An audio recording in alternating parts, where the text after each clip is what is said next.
jenjang, ada hierarki, ada aturan yang rendah, ada aturan yang lebih tinggi. Hingga nanti kita bisa melihat adanya formasi payung hukum, jenjang peraturan perundang-undangan yang menjadi payung hukum, menjadi dasar hukum, lahirnya satu peraturan perundang-undangan yang paling rendah. Jadi pahami ya. Dan yang kelima, yang terakhir, membentuk satu tujuan. Jelas ini sebagai sebuah sistem. Namanya tujuan atau arahan. Arahan. Jadi sistem hukum juga punya arahan. Arahannya tadi apa? Keadilan, ketertiban, kepastian, dan seterusnya. Next.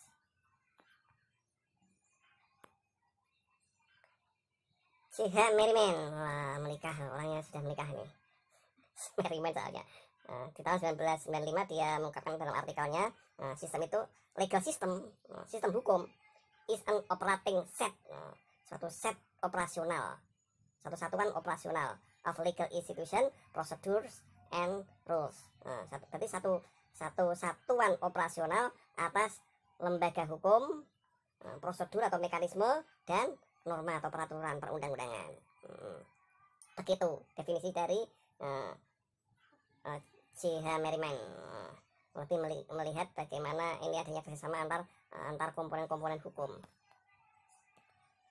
Next, Fuller Principle of Legality. Ada 8 asas yang menjadi syarat suatu sistem ini dikatakan sebagai sistem hukum. Pertama, mengandung peraturan yang bukan ad hoc. Aturannya itu bukan bersifat sementara. Ad hoc itu sementara ya. Harus, kenapa? Aturan harus permanen. Aturan harus berlaku seterusnya. Yang sifatnya menetap. Bisa diberlakukan pada berbagai macam perkara. Kemudian peraturan tersebut harus diumumkan. Diumumkan di sini maksudnya diundangkan lewat peraturan perundang-undangan. Yang ketiga, tidak boleh ada peraturan yang berlaku surut. Peraturan ini menurut asas legalitas. Di sini ketika hukum baru berlaku ketika diundangkan. Berarti hukum tidak bisa dipakai sebagai acuan untuk mengadili perkara yang telah berlangsung sebelum undang-undang tersebut diterbitkan. Bisa dipahami ya? Next, rumusan peraturan harus dimengerti. Di sini dimengerti tidak boleh mengandung bias pengertian, bias pemahaman. Oleh karena itu, agar supaya memenuhi rumusan ini, regulasi dibuat serigid mungkin, memakai bahasa hukum yang maknanya diharuskan tunggal. Diharuskan tunggal itu maksudnya pembaca undang-undang tidak punya makna lain selain makna yang dimaksud oleh pembuat undang-undang. Berarti sudah disetting agar makna yang ada dalam undang-undang itu makna yang tunggal. Kemudian harus tidak saling bertentangan. Makanya dibuat regulasi, ada jenjang regulasi. Ada jenjang regulasi dari undang-undang dasar, undang-undang, PP, peraturan pemerintah, perpres, terus permen, perda, perdes.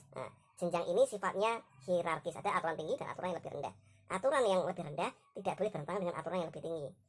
Kemudian aturan masing-masing aturan yang jenjangnya sama juga ada harmonisasi aturan. Ini jenjangnya sama, tidak boleh saling bertentangan. Next, coba. Tidak boleh mengandung tuntutan yang melebihi apa yang dapat dilakukan. Tuntutan di sini tuntutan ketika berperkara di pengadilan, bahwa ketika pemohon pihak dalam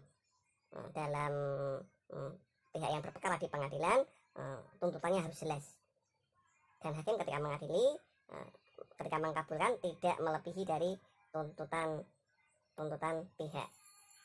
Kemudian tidak boleh ada kebiasaan mengubah peraturan. Ya boleh sih, regulasi sifatnya dinamis. Tapi kalau ada kebiasaan mengubah peraturan, akhirnya masyarakat bingung mana sih yang akan menjadi pedoman, mana sih yang akan menjadi acuan. Oleh karena itu peraturan dibuat tidak boleh bersifat ad hoc. Nah, aturan tidak boleh ad hoc. Makanya dibuat tidak boleh ada kebiasaan untuk mengubah peraturan. Yang terakhir, 8, harus ada kecocokan antar peraturan dengan pelaksanaannya. Jadi aturan pasti misalnya di undang-undang.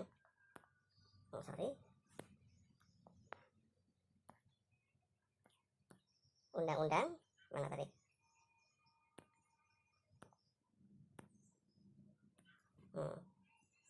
Undang-undang PP.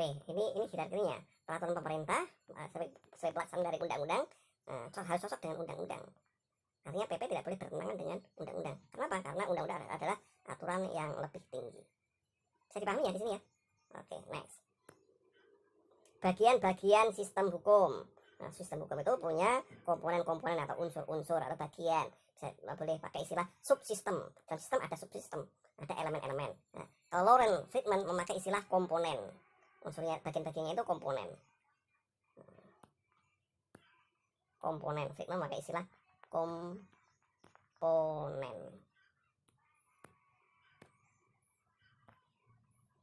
Substansi. Yang pertama, komponen yang pertama adalah substansi atau legal substance.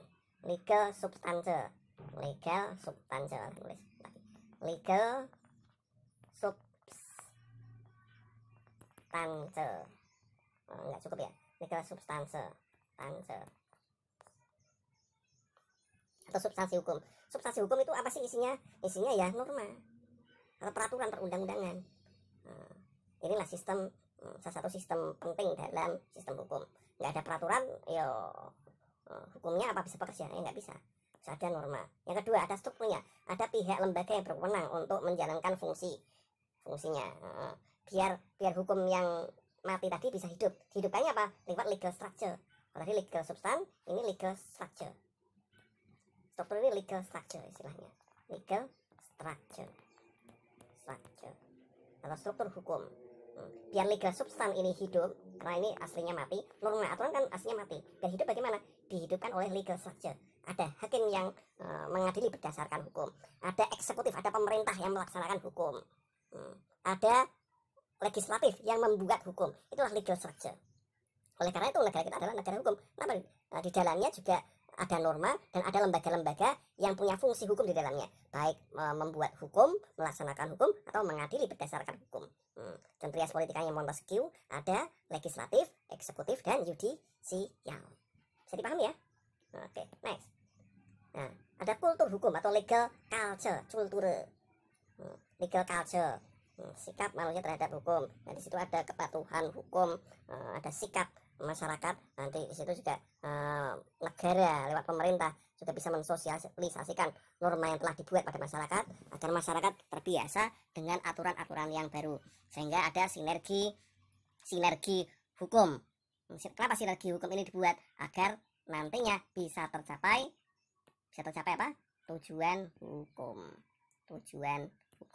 Nah, sistem hukum itu tidak hanya kerjasama antar rangkaian komponen saja, tapi kerjasama dari semua ini mempunyai arah loh, mempunyai tujuan. Tujuannya apa? Lihat, ada keadilan, ada ketertiban, ada kepastian hukum, dan seterusnya. Bisa dipahami di sini ya. Tadi komponen sistem hukum menurut Lawrence Meyer Friedman. Sekarang menurut Lily Rashidi, komponennya apa sih? Masyarakat hukum, budaya hukum, filsafat hukum, ilmu pendidikan hukum. Nah, ini lebih kompleks nih. Konsep hukum, pembentukan hukum, bentuk hukum, penerapan hukum. Wah, kompleks sekali. Evaluasi hukum. Ini lebih kompleks. Tadi sistemnya Friedman ini lebih sederhana untuk menggambarkan sistem hukum. Nah, sistem komponen menurut Rashidi ini lebih kompleks. Ada masyarakatnya, ada budayanya, filsafatnya, konsepnya, cara pembentukan hukumnya, bentuk hukumnya, seterusnya. Next, tradisi sistem hukum. Nah, selain sistem yang kita kenal, juga dalam pembuatan hukum kita menganut tradisi-tradisi sistem hukum yang berkembang di peradaban dunia ini. Dalam pantauan pengetahuan secara pengetahuan peradaban tentang hukum, setidaknya ada 4 tradisi sistem hukum yang berkembang di dunia ini. Ini ngomong peradaban ya, peradaban yang beredar di dunia tentang hukum ada 4. Peradaban sistem hukum yang di dunia ini ada 4 setidaknya. Yang pertama, common law. Kalau diterjemahkan ya bisa diterjemahkan sebagai hukum adat. Tapi common law di sini lebih spesifik, tidak hukum adat versi Indonesia, tapi hukum adat yang ada dalam tradisi di Eropa. 2 tradisi sistem hukum teratas.